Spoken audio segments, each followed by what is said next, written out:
আগামী বাংলাদেশে যে নতুন বাংলাদেশ আসছে, এখানে দলের নাম দেখে কিংবা কোনো মার্কা দেখে কেউ আর ভোট দিবে না। বলে কোন লোকটা কেমন, কে কেমন কাজ করছে, তার কথার সাথে কাজের মিল কেমন, এই জিনিসগুলো দেখে আগামী বাংলাদেশে মানুষ বিভিন্ন মার্কায় এবং দলে ভোট দিবে। এতদিন ধরে এই বড় মানুষকে, সাধারণ মানুষকে নেতারা বিভিন্ন ভাবে ব্যবহার করেছে।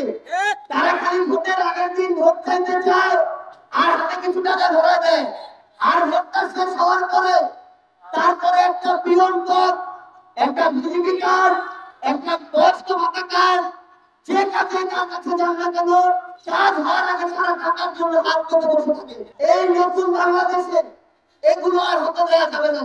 যে যে জায়গা থেকে জনপ্রতিনিধি হিসেবে কাজ না করে সাধারণ মানুষের কাছে লুটপাট করবে, তাদেরকে জনপ্রতিনিধি হিসেবে আর এই বাংলাদেশে মেনে নেওয়া যাবে না। একটা জিনিস মনে রাখবেন, 5 বছরে একদিন যদি আপনি তার কাছে কিছু নেন, বাকি 5 বছর সে আপনার রক্ত চুষে খাবে। এই সুযোগ কোন মেম্বার, চেয়ারম্যান, মেয়র, এমপি, মন্ত্রী কাউকে দেওয়া যাবে না। আমরা আপনাদের অনেকের সন্তানের মতো, অনেকের ভাইয়ের মতো, অনেকের নাতির মতো।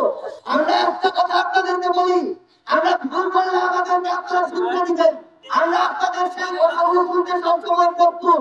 কিন্তু আপনারা এটুকু নিশ্চিত করবেন যে আমরা এখন থেকে আর কোন দলের, কোন মার্কার অন্ধ ভক্ত হব না। যদি আপনি অন্ধ ভক্ত হন, আপনার মূল্য আর কেউ দিবে না। মনে করবে কিছু দিলেও আছে, না দিলেও আছে, দেওয়ার দরকারটা কি, কথা শোনার দরকারটা কি। ওই দিন এখন নাই। যদি ওই দিন থাকতো তাহলে এত বড় আন্দোলনের মধ্যে হাসিনা চেষ্টা পারত না। আপনারা মনে রাখবেন, আপনাদের সন্তানরা এখন তাদের অধিকার সম্পর্কে সচেতন।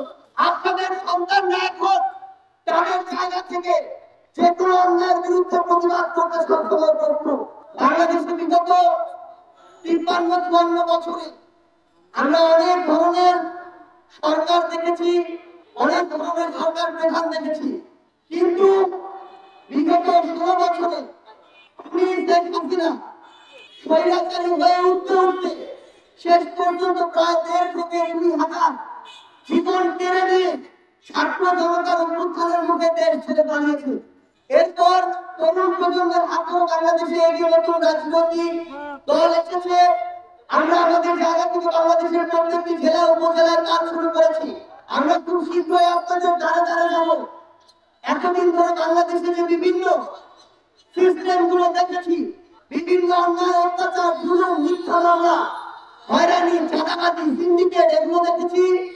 আমরা এগুলোর বিরুদ্ধে আমাদের জায়গা থেকে সবসময় আমাদের প্রতিবাদ জারি রাখবো এবং যেখানে এগুলো দেখবো সেখানে আমরা এগুলোকে প্রতিহত করবো। আমরা কথা দিয়ে শুধু আমাদেরকে আপনাদের সামনে উপস্থাপন করতে চাই ব্যাপারটি এমন নয়। আমরা কাজ করে দেখাতে চাই এবং সেই কাজের সুযোগটি আপনাদের কাছে চাই। আমরা খুব শীঘ্রই আপনাদের দ্বারে দ্বারে আমাদের দল জাতীয় নাগরিক পার্টির পক্ষ থেকে পৌঁছে যাব। আমাদের দেবীগঞ্জের যে এলাকা আছে, তোমার সাথে মুখগুলো আলাদা থাকবে। দেবীগঞ্জের প্রত্যেকটা গ্রামে, ইউনিয়নের রাস্তাঘাটে আমরা দলের নাম লেখা তোমার করতে বলবো। যদি কাজ করতে পারি, যদি তোমার কথা রাখতে পারি, তাহলে ভোট দিবেন, মেলে দিবেন। এই কথা বলি, যদি তোমার মতো কাজ করতে পারি, তোমার কথা শুনি, ভোট ছাড়া তোমার সামনে চাই, তাহলে ভোট দিবেন।